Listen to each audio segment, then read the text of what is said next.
Assalamualaikum warahmatullahi wabarakatuh. Sebelum memberikan tugas mengenai resume jurnal mengenai kelainan genetik, ya, di sini saya akan menjelaskan bagaimana cara memahami artikel jurnal dan bagaimana cara meresum artikel jurnal itu secara keseluruhan. Yang pertama, jika teman-teman sudah mendapatkan suatu artikel jurnal, silakan diidentifikasi terlebih dahulu. Yang pertama adalah tahun terbitnya, ya. Eh, Jurnal untuk jurnal kesehatan biasanya kita menggunakan 10 tahun terakhir. Sekarang 2023, maka yang bisa digunakan itu adalah tahun 2012 ataupun 2013 ya. Selanjutnya, silakan diidentifikasi terlebih dahulu mengenai nama jurnal ya, jangan sampai tertukar.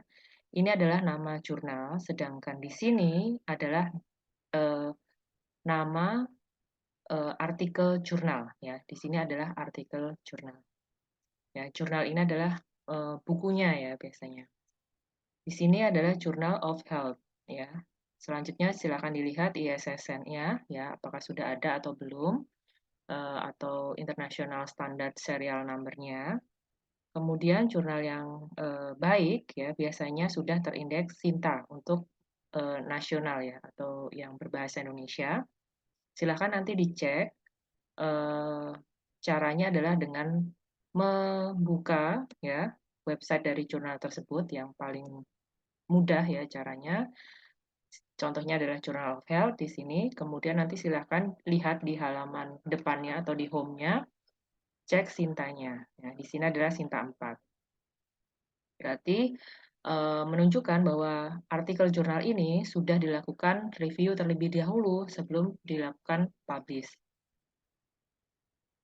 Ya, selanjutnya di sini kita bisa eh, melihat judul artikel jurnalnya adalah Identification of Helminth Parasite Egg based on Android application for online practical learning in COVID-19 pandemic era. Ini nama atau judul artikel jurnal. Selanjutnya di bawah artikel jurnal itu biasanya terdapat penulis atau orang yang melakukan penelitian atau yang terlibat dalam penelitian ini. Selanjutnya akan muncul juga instansinya, dan setelah itu ada abstrak ya. Silahkan nanti dicek ya teman-teman untuk lebih mudah biasanya apakah jurnal ini, artikel jurnal ini sudah sesuai dengan apa yang saya cari dan lain sebagainya. Silahkan sempatkan untuk membaca abstraknya terlebih dahulu. Abstrak atau intisari itu biasanya berisikan rangkuman ya secara singkat mengenai keseluruhan dari penelitian ini ya atau dari artikel jurnal ini. Selanjutnya, eh, di sini karena ini contohnya adalah jurnal mengenai parasit ya, eh, dengan pembuatan aplikasi Android, ya nanti silakan dicek eh, intisarinya ya. Silakan dibaca, lebih baik itu dibaca per kata. Ini saya jelaskan secara singkat. Kemudian bagian-bagian dari artikel jurnal itu terdiri dari pendahuluan ya. Pendahuluan itu biasanya berisikan kasus ya, kasus atau prevalensi atau tingkat kejadian ya. Kalau di bidang kesehatan baik itu secara internasional maupun secara nasional. Kemudian silakan nanti diperhatikan juga untuk sumber referensinya ya, atau teman-teman juga bisa melihat lebih jelasnya lagi, bisa menelusuri per sumber referensi. Selain mengenai kasus, ya, biasanya juga akan muncul di sini eh, penelitian yang sudah dilakukan sebelumnya. Kemudian, apa yang menjadi concern dari peneliti, dan di akhir dari pendahuluan, itu teman-teman bisa melihat, ya, yang umum atau yang idealnya adalah tercantum secara jelas tujuan dari penelitian. Ya, contohnya di sini tujuannya adalah untuk mengembangkan aplikasi yang dapat memberikan kemudahan melakukan identifikasi telur parasit secara tepat, cepat, dan praktis untuk mahasiswa di era pandemi COVID. Selanjutnya untuk metode, ya, metode ini berisikan desain penelitian. Desain penelitian di sini adalah cross-sectional, artinya penelitian itu hanya dilakukan pada waktu tertentu saja. Di sini tercantum Juli hingga Agustus ya, jadi ini bukan penelitian yang longitudinal, hanya cross-sectional. Selanjutnya ada jenis penelitian ya. Penelitiannya di sini kuantitatif ya, berarti sudah akan sangat jelas angka dan lain sebagainya. Selain itu, nanti silakan dicek kembali sampelnya, sampel penelitian atau mungkin kalau untuk penelitian kesehatan ya, sampelnya bisa menggunakan darah, bisa menggunakan sputum ya, kemudian feses dan lain sebagainya. Tapi di sini probandusnya adalah 30 mahasiswa atau yang terlibat dalam penelitian ini adalah 30 mahasiswa prodi D3 TLM. Untuk penelitian kesehatan biasanya juga dicantumkan cara kerja ya secara singkat. Kalau untuk ATLM harus jelas mengenai pra-analitik, analitik, dan juga pasca analitiknya itu seperti apa. Karena di sini adalah penelitian untuk mengecek suatu aplikasi yang sudah dibuat, ya aplikasi mengenai identifikasi parasitologi, ya. Jadi nanti di sini akan dicantumkan juga banyak pertanyaan dan juga dibuat kriteria, ya kriteria mengenai respon ya dari evaluator maupun dari mahasiswa mengenai aplikasi yang telah dibuat ya. Jadi harus jelas penilaiannya ya. Tidak bisa kita katakan oh aplikasi ini baik atau buruk tapi harus jelas scoringnya. Di sini dikatakan 80 hingga 100 itu sangat layak dan lain sebagainya ya.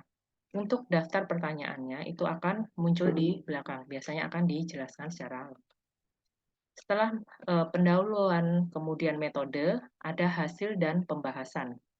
Hasil di sini ya akan sangat banyak sekali nanti teman-teman bisa membaca contohnya di sini.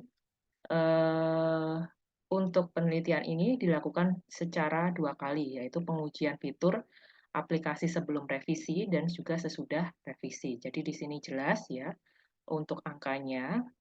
Kemudian dilakukan juga hasil uji coba aplikasi ya oleh user dan ada respon user ya. Di sini sudah dicantumkan item-item pertanyaannya, kemudian scoringnya. Setelah itu, di bagian pembahasan isinya adalah hasil dari penelitian yang dilakukan, kemudian dibandingkan dengan penelitian yang sudah ada sebelumnya atau teori. Jadi harus ada jawabannya apakah penelitian ini sesuai atau tidak sesuai atau ada hal baru lain atau mematahkan yang sudah ada sebelumnya. Seperti itu. Selanjutnya ada kesimpulan ya. Simpulan atau kesimpulan ya sama saja di sini menunjukkan bahwa hasil uji coba oleh evaluator menunjukkan presentase sebesar 60% dengan kategori cukup layak dan dari mahasiswa itu sebesar 71,6% atau aplikasi ini layak digunakan. Nah, di sini karena ini merupakan penelitian yang didanai oleh LLDikti, oleh Hikbah, maaf ya, Hikbah Kemendikbud Ristek, jadi harus juga dicantumkan apresiasinya ya di sini. Selanjutnya di sini ada daftar pustaka. Daftar pustaka ya, ini jangan dianggap sepele karena ini merupakan hal penting kalau teman-teman ternyata perlu menelusuri lebih lanjut ya mengenai teori atau mengenai kutipan ya yang dicantumkan baik itu dari latar belakang atau pendahuluan maupun dari pembahasan ya teman-teman bisa menelusuri kembali dari daftar pustaka ini. Daftar pustaka yang digunakan di sini dengan style Harvard ya. Kalau menggunakan angka itu adalah style Vancouver. Jadi silahkan nanti sebelum membuat resume, alangkah baiknya bahwa artikel jurnal itu harus dibaca secara lengkap terlebih dahulu. Baik itu dimengerti ataupun tidak dimengerti, silahkan dibaca secara lengkap terlebih dahulu. Ya, biasanya hanya kurang lebih kalau di sini 24 hingga 30 kurang lebih 7 lembar. Jadi nanti silahkan dibaca terlebih dahulu secara lengkap, baru nanti dilakukan resume. Untuk resume sudah saya cantumkan formatnya di LMS, jadi nanti silahkan dilihat. Kemudian untuk submit-nya silakan dicek kembali, jangan sampai tertukar antara kelas reguler 1, 2, dan kelas sore, ya. Itu saja, silakan dicek kembali untuk formatnya juga sesuai yang, sudah ada di, ketentuan, ya, dan waktu pengumpulannya adalah maksimal hari Rabu tanggal 17 Mei 2023 pukul 10 pagi. Terima kasih, sekian saya akhiri. Wassalamualaikum warahmatullahi wabarakatuh.